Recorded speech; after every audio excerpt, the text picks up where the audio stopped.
You got one down. Okay. Are you good, Daniel? You bet. Okay. At this time, I'd like to call the meeting to order, and before we stand up, a couple announcements this morning. As all you know, that there was a tragic accident on the north edge of York this weekend that took the lives of 3 people. One of those was a York County employee and had been employed from York County for the last 3 years. He was employed out at the roads department. He will be missed by us as well as everybody else, by their families. And just remember that this is a dangerous world we live in, and it proved it again last Friday night. Secondly, I was remiss, and I apologize, Andy, that the last time was your first meeting, and I didn't welcome you, but we want to welcome you. I guess I seen a board that was full, and I just went on with the meeting, but Andy takes the place of Stan, and will be with us for 2.5 years for sure. So, for sure. Look forward to it. Yeah, no more of this other stuff. Now, let's rise and have a pledge of allegiance, please. I pledge allegiance to the flag of the United States of America and to the republic for which it stands, one nation under God, indivisible, with liberty and justice for all.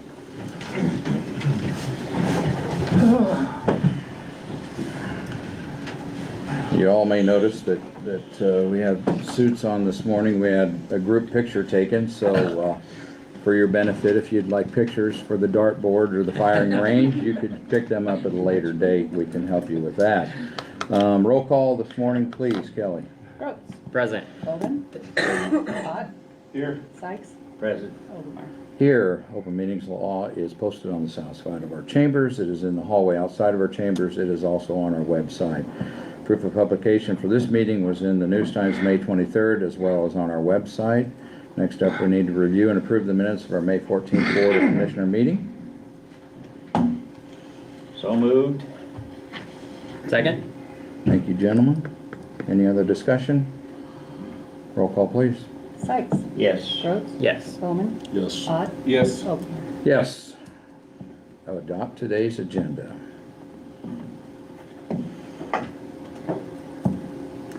Motion to adopt. Thank you. Second. Thank you. Any other discussion? Roll call. Gross. Yes. Ott.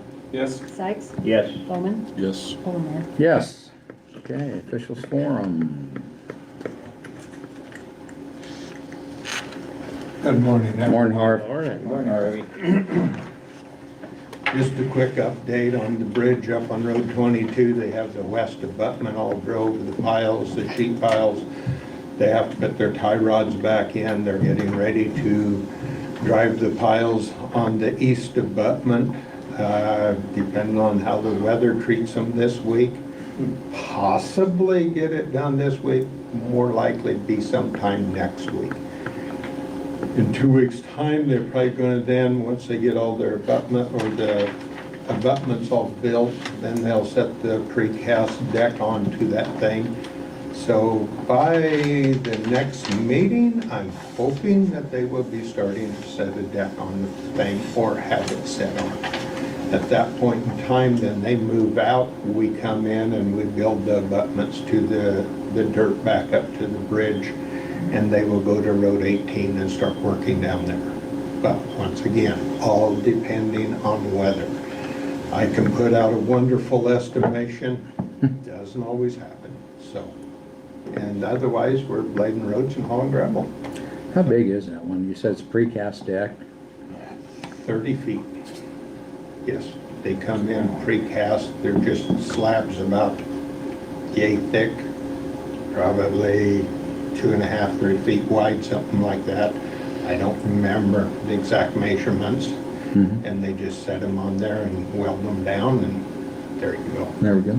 Okay. So, Any other questions of Harv this morning? Thank you, sir. Thanks. you bet.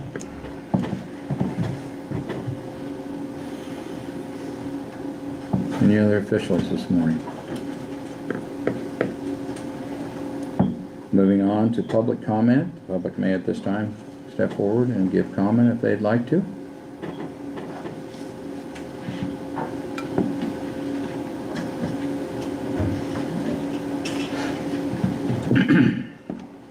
Morning, Willard. Morning.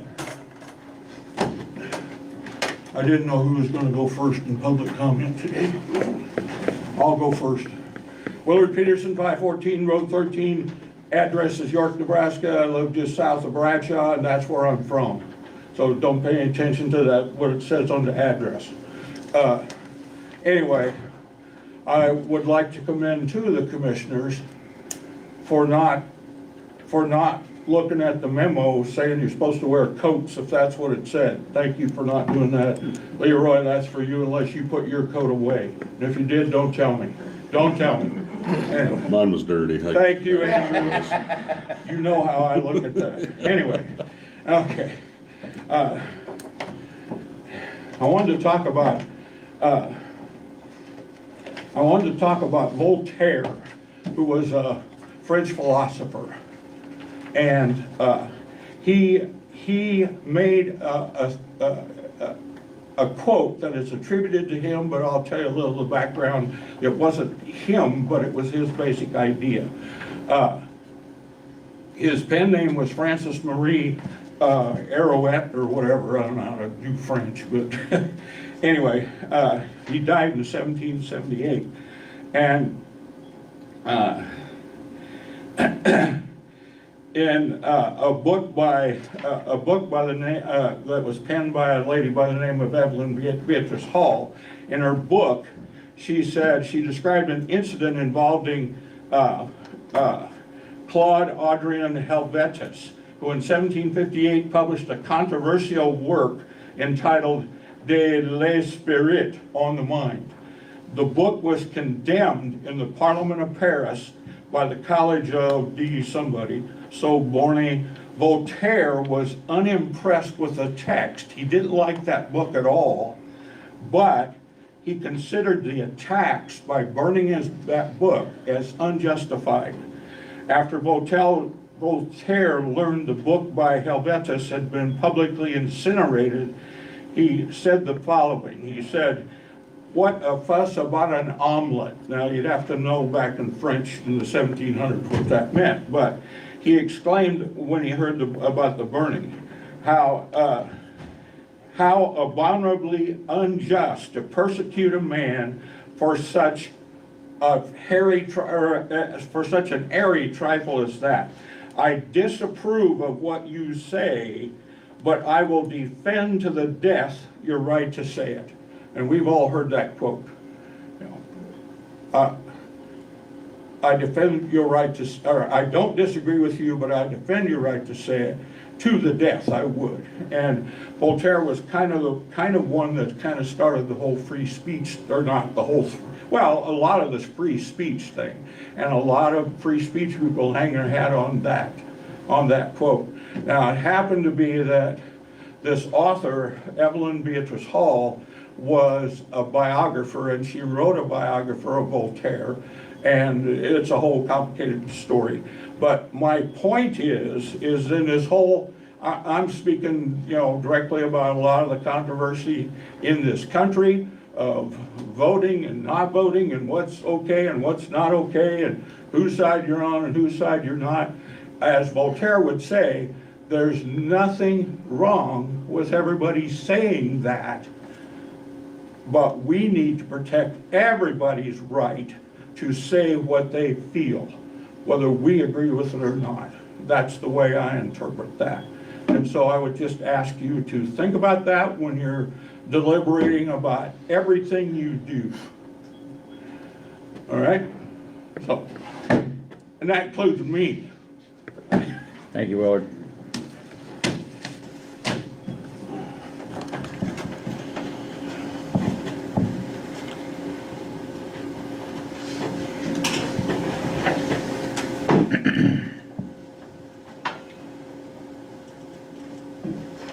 Morning, Dean. Good morning, gentlemen. I want to invite everyone to attend the open house this evening on Project Connect. This is a great opportunity to see big government and the amount of money they're willing to spend without being open and above board from the very beginning. I think it is a duty of ours to be informed from here on out that our equal rights to land and other questions are well represented by the people that are going to make further decisions. Thank you, Dean.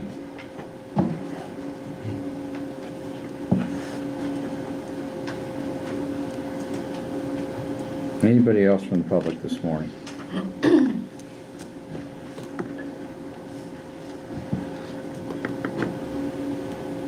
Seeing none, we're going to continue down our agenda. We are going to move things around a little bit. We do have a general assistance today, and we're going to hold off on the payroll and vendor claims.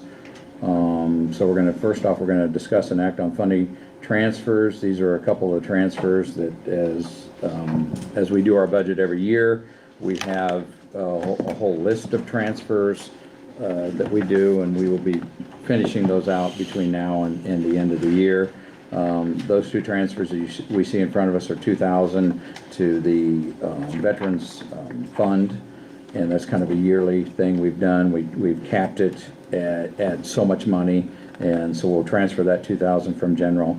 And then the $816,822.50 is, if you remember right, there was a bond payment that was duplicated in the prior year. So we had to pay it out of inheritance because we didn't have the budget authority to pay it. So this is essentially paying that back to the inheritance. So we will need to make those transfers this morning. It's a resolution. And like I say, there'll be a handful of others. We just need to check the numbers on the others as we move forward over the next two meetings. We'll have those all done before the budget year ends. Any questions?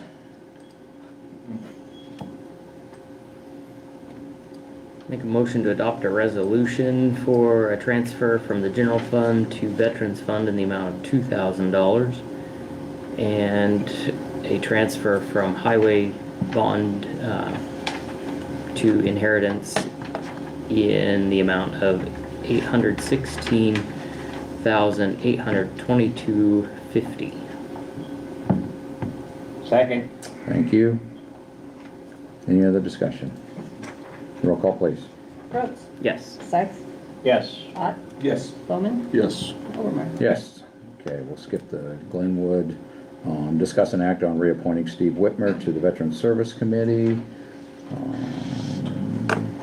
Morning, Nick. Morning. Nick Waldron, Veteran Service Officer. This is an annual thing we do. We have 5 members on our committee. Every year, one falls off or renews. So at our last quarterly meeting with the representation of Jack and Leroy there and our members, we asked Steve if he wanted to be on or renew another 5-year term. He said yes. So this is just the legality part of it, to have him reappointed.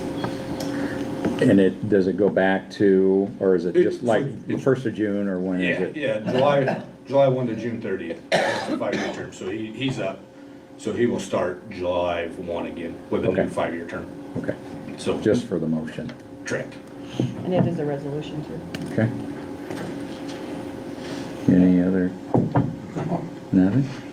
Any questions of Nick? It's always nice to have somebody that's willing to serve. Do you know how long Steve served on the Veteran Service Committee board? At least 10 years. Yeah, he's been here the entire time I've been here, so 10 years. So Okay. the only time they come off is when they pass away. So Okay, sorry. that's only happens to commissioners, so. Okay.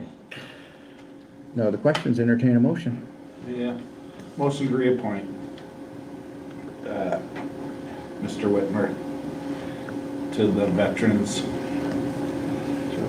Service Committee. Thank you, Jack. Second that.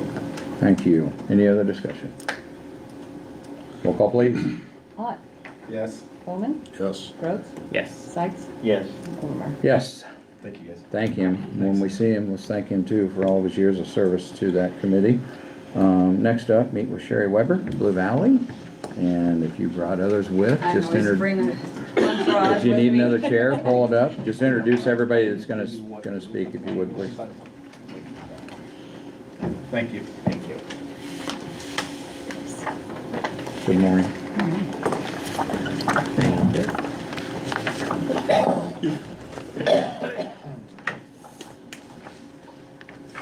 Good morning, I am Sherry Weber, the CEO for Blue Valley Community Action, and I have Kelsey Peterson with me. She is our Family Development Coordinator, and she oversees York County and Polk County.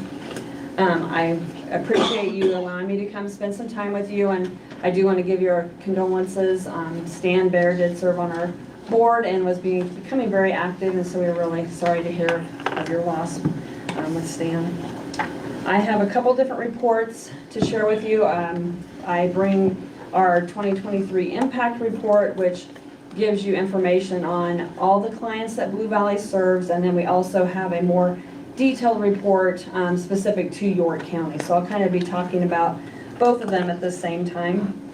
I always like to remind you that Blue Valley serves 9 core counties in southeast Nebraska. We do limited services to an additional 15 counties, so we're pretty spread out. We have over 35 programs, which we brought you an updated brochure, just because it's really hard for me to go over every program. I won't do that to you, but you know, each one of our programs has specific guidelines, different criteria, different funding sources, so it can be kind of challenging to know all those details. So if you ever have questions or clients needing help, just if you have them contact Kelsey, she can, if she can't help them, she can connect them with a person that can provide them those services. Our goal is always to work with individuals, low-income individuals and families, to try to help stabilize their situation. One of our commissioners in Jefferson County did a great, I thought, analogy of what we do. We don't necessarily give handouts. We like to work alongside the clients, and he explained it's like teaching somebody how to climb a ladder, and so really teaching them how to take that first step on that first rung, and to grab and then pull forward to the next. And that's kind of what we like to do, is help them get started up the ladder, help stabilize their situation so that they can make it to the top of that ladder and have those successes. So I thought that was a great analogy that I wanted to share. Blue Valley assisted a little over 7,000 individuals in 2023, so it was an increase of about 250 people from the year before. So we're still seeing a lot of people out there that are struggling. The economy right now is very difficult, and so that's, we're not seeing a change there.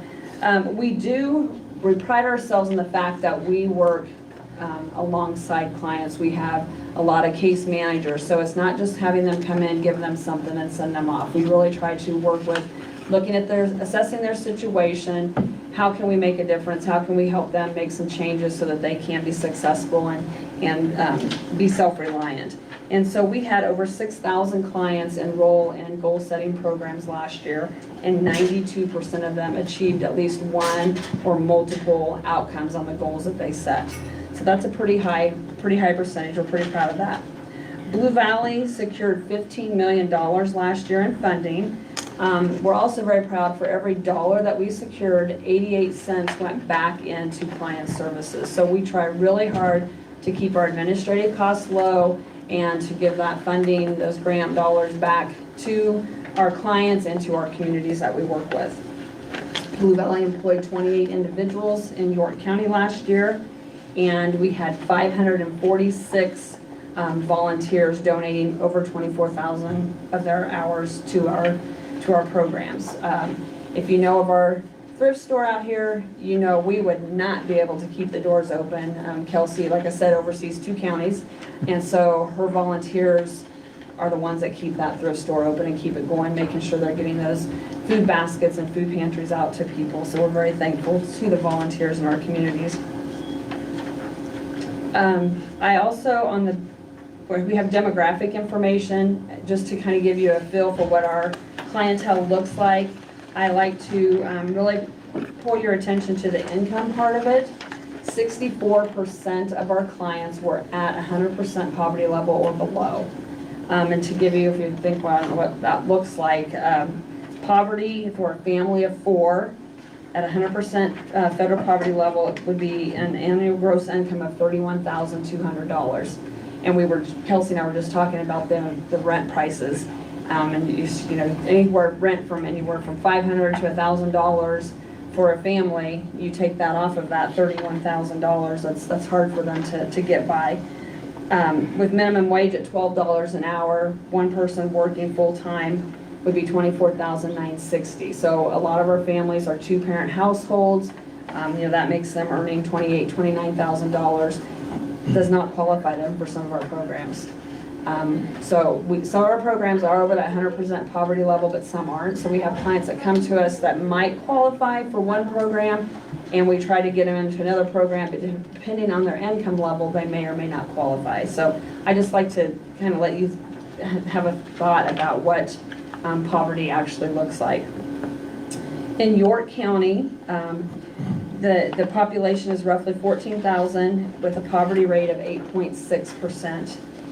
That means there's about 1,200 people in York County that are in poverty. Last year, Blue Valley served 1,300 individuals in 611 households. So we reached over 100% clients that are in that poverty level. Emergency services is definitely one of our larger programs or services that we provide. We had 728 individuals need emergency services last year. That can be anywhere from rent, utility assistance, it could be needing diapers, needing food, and that's kind of where Kelsey comes in. We also provide housing, rapid rehousing and transitional housing to 44 individuals, and 30 individuals were referred to All Doors Lead Home. It's a system, I'm actually going to let Kelsey visit with you about that, but it's a statewide system to help homeless individuals. So we've been doing this for quite a few years, but it's kind of building and changing as we go. Basically, when we come across someone who's literally homeless, that can look differently depending on their age. If they're 26 years of age or under, even if they're couch surfing, living temporarily with a friend, that kind of thing, they can be considered homeless. If you're over the age of 26, you have to be literally homeless or in a shelter or a hotel room paid for by an organization. It can't be a self-pay situation. And we complete these assessments to kind of give them, for lack of a better word, a score. The whole purpose of that is to try to house those who have the most barriers to getting housed. Those are the folks that, have been, one of the questions is how many times you've been homeless in the last 3 years. Those are folks who have been homeless 1, 2, 3, 4, 5 times in the last 3 years. They're spending a majority of their time homeless versus being stably housed. But really the whole purpose of it is to try statewide to house those most vulnerable first, those who without intervention would continue to live in homelessness. So that's a big part of that, trying to get those struggling with homelessness into safe, stable, affordable, preferably housing, so that they don't have to be living on the streets anymore. That's even more important now that hopefully temporarily the shelter here in town is closed.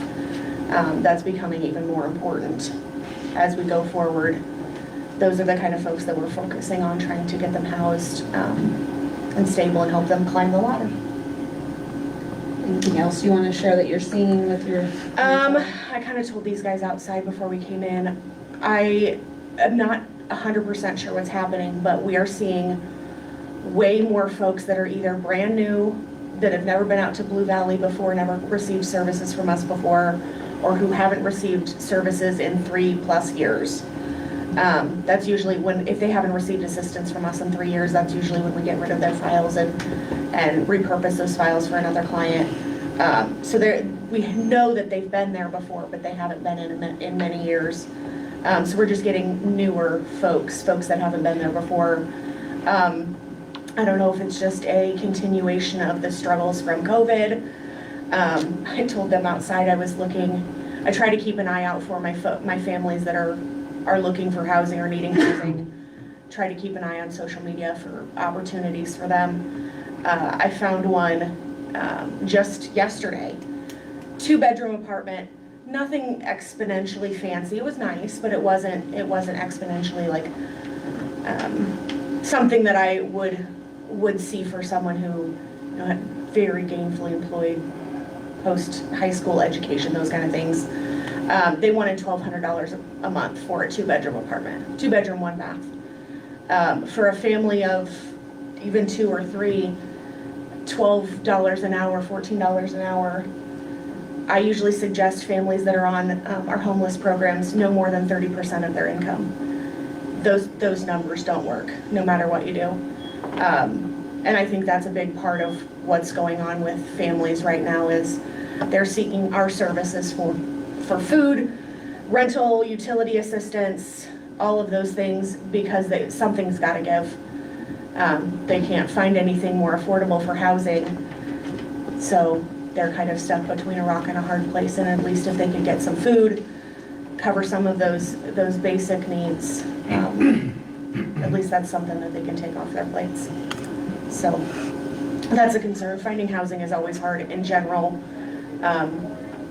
Affordable housing is almost impossible.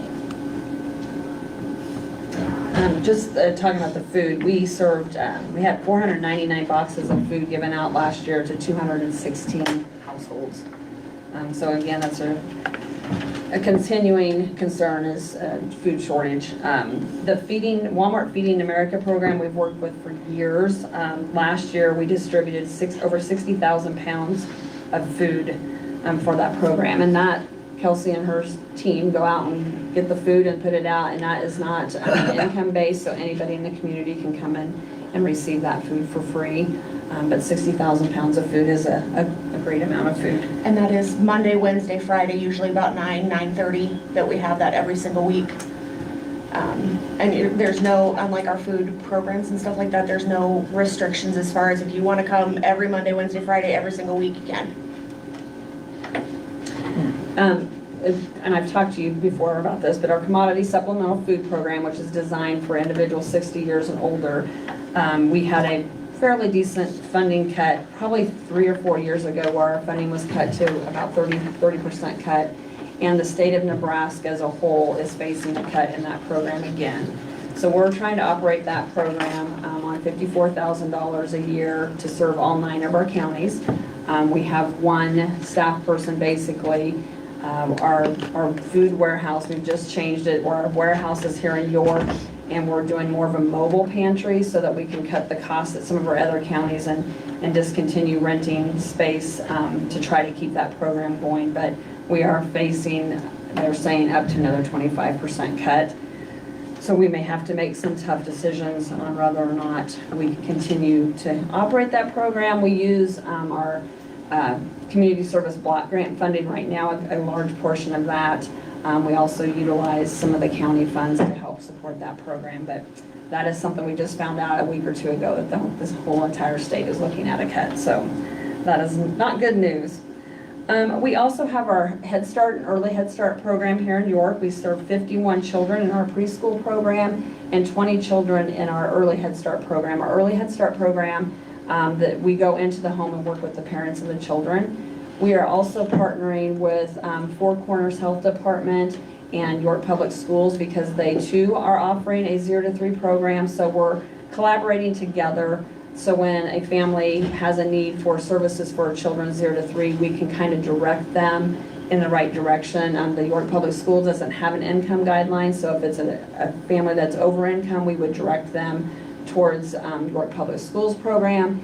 The Four Corners Health Department can serve children prenatal and have them enrolled before 3 months of age. So we kind of try to direct and route families so that we're not duplicating services and we're getting people connected into the right program. Our WIC program serve 515 children and expecting moms. So that is a program where they come and we can do nutrition education with them. We can do heights and weights and make sure they're following on the growth chart that they're developing. If they're falling behind in their development, we can refer them on to a doctor. They get the EBT card so they can go purchase nutritious food, and there's limits on what is considered WIC approved. But we have, like I said, 515 children here in York County that we served. And the last program I want to talk to you about is our Veterans Program, Supportive Services for Veterans Families. This program is designed to serve homeless veterans. We don't usually have a lot of homeless veterans in our 9 county communities, but we do on occasion.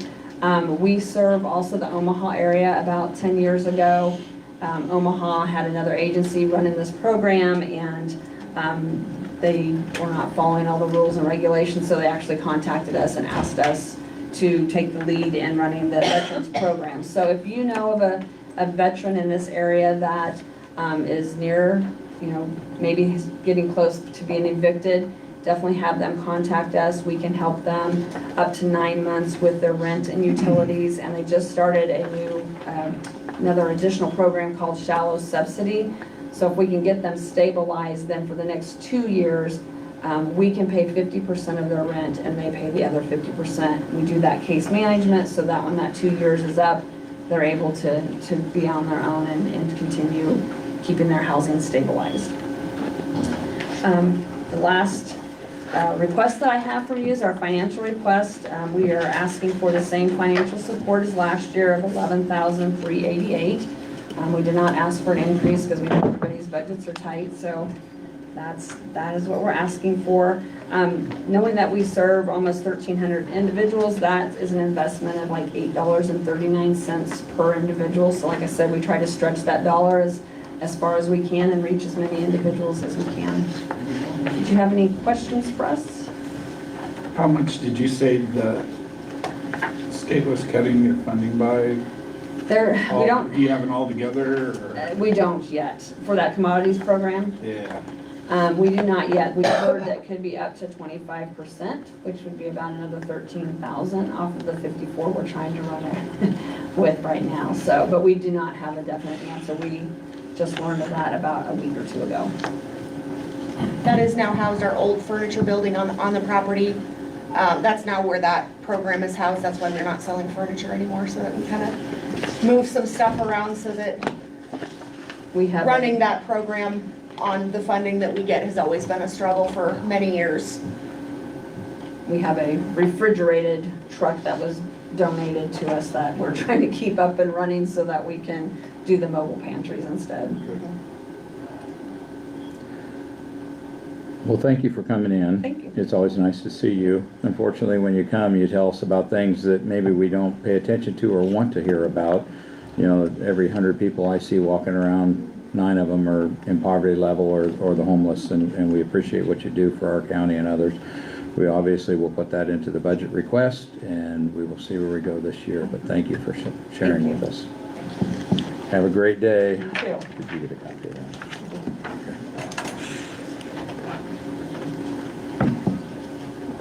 Okay, next up, Tristan, let's discuss and act on juvenile diversion grants.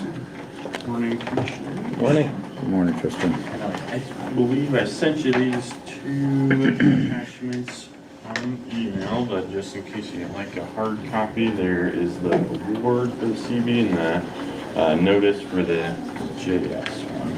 So if you could pass those around, great. Tristan Carey, the diversion coordinator for York County, and so yeah, I'm just coming to you guys today to kind of show you guys what we've been awarded for the CB grant, which is our first grant that we applied for in December, and so that was around that $115 some thousand, and all we have to do is have myself, Randy, and Kelly sign it and then send it back to accept those rewards that take effect on July 1st. And then that other handout is just the notice of award for a JS grant that we applied for in March. And that was less than what we had applied for, but something. And so that was that 16,000 some hundred amount. So on that, I am doing a contingency this week, and then they send the award after I send in the contingency with, it's just really an updated budget of how we're gonna use those 16,000 instead of that 70,000 that we sent in the application for. So, for the new ones up here, please. Yes. The CB and the EB, that's awarded $115,069. Right. So explain that yourself and Brennan Yes. Yep. and how those wages are used. And so, yeah, with the Or how that CB and funds the are used. EB application, that is, so the CB stands for Community-Based Aid Grant, and then that EB is just the additional application that the Crime Commission lets the counties apply for after they know what CB funds have been awarded. And so that comes out of the same fund. It's kind of set by the legislature every year.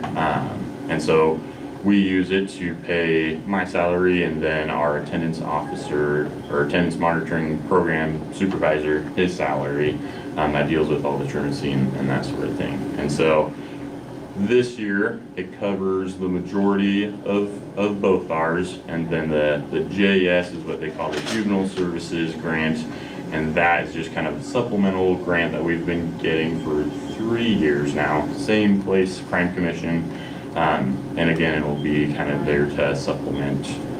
This year, it'll be there to supplement Brennan's salary, the AMP supervisor. And with that 16,000, it doesn't. It gets really close to covering the whole amount, but it's not the whole 100% of the personal salary,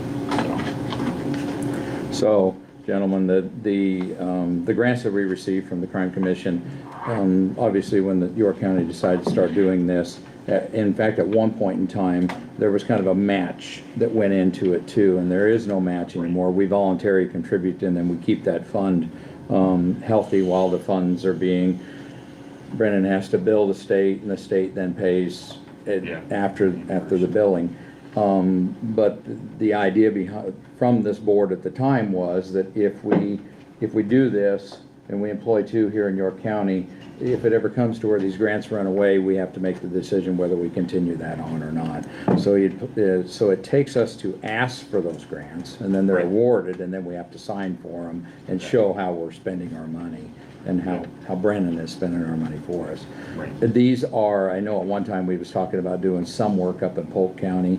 Yes. Are we doing any work currently in Polk County? Nope, we cannot until July 1st hits, and then we're able to start providing those services for them. And so that's the kind of step up that we got for the CB side of things, because the CB, the Crime Commission allots a specific amount per each county. Right. York is about 35,000, and then Polk was about The remainder of the 64,000 Yeah. is from Polk County? Yeah. Okay.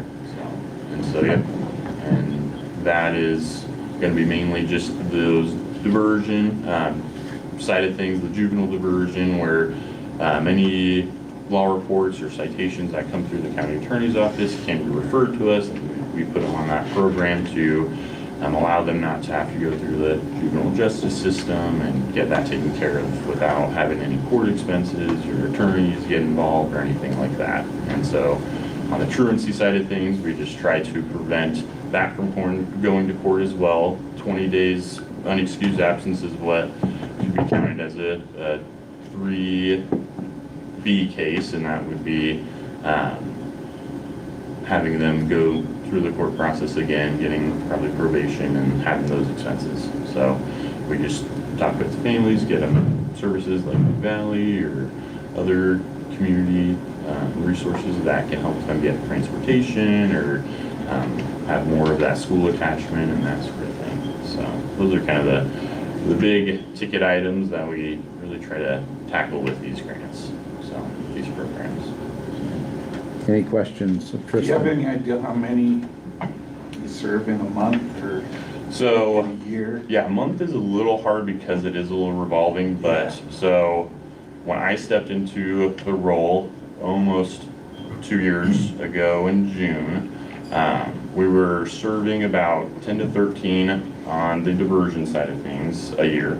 And then truancy was about, I think, 15 to 20. So first year that I came around, we upped that from the 13. We served about 55 55 in diversion, and then truancy-wise, last year we served 60. This year we're on pace and we're closing out. It'll be around that 70, 75 mark. Diversion's kind of stayed steady. I think we should be seeing about that 45, 50 number, so yearly. But So you're doing more with less? yeah, we're having, with the county attorney's office, buying into getting the kids out of court and making sure that's not part of their experience. It's been really helpful, so, yeah. Any other questions? How much more volume do you think you two could handle? So I do think we're getting to that point. I really focus on how effective we can be. And so could we double our caseload and just throw families and youth on a program? Yes, but how effective that would be in reducing recidivism and making sure they don't reappear on our list or the county attorney's list, that would start to go down as we get maybe 15, 20 more people on the caseload. So does adding Polk County, some of that load, does that scare you at all moving forward? No, after talking with, so our chief deputy county attorney here is the Polk County attorney, and so after kind of talking with him, looking at past numbers that he's been seeing since he's been Polk County attorney, diversion-wise, he's kind of quoted me the maybe 5-10 diversion cases, and then we've been going around to the Polk area schools to see what they're seeing, and there hasn't been any drastic numbers, maybe an additional like 5-10 from certain schools, but they seem to not be, they're not as big as YPS is one of our biggest customers, but that's just because of the volume. So, yeah. Good. Yeah. But on that effective side of things, I do think looking at possibly adding another person, would really serve that effect of we're not going to see that family or that youth in that truancy situation or that diversion situation ever again type of deal. So, but that's, yeah, for my side of things, I understand, so, but, yeah. So today, what you're asking for is approval, obviously, to go after the JS or to finish up the paperwork on the JS, so signatures on the JS. And the C, so yeah, the CV will get mine, yours, and Kelly's signature. We'll send that in. That'll finalize it, and then I'll send in the contingency that only needs my signature at first, and then we'll get that award. I would think in the next week or so. Prior to the next budget year. Yeah. Yep. Okay. So. Any other questions of Tristan? Entertain a motion. Sign. Allow the chairman to sign. So moved. Thank you, Jack. Second. Thank you. Any other discussion? Roll call, please. Sykes? Yes. Bowman? Yes. Brooks? Yes. Ott? Yes. And Whittier? Yes. Thank you. Okay, at this time, I know we have Glenwood here, but I think I'd like to go into executive session at this time before our 9:30 if we can. I think we can finish that up in that time frame. So at 9:14, I'd like to go into executive session to deal with a personnel issue. And in that executive session, I would like Cheryl from HR and roads department representatives and also the county attorney's office to sit in on this, if they would, please. Make that motion. Thank you, Daniel. Second. Thank you. Any other discussion? Roll call, please. Brooks? Yes. Bowman? Yes. Ott? Yes. Sykes? Yes. And Whittier? Yes.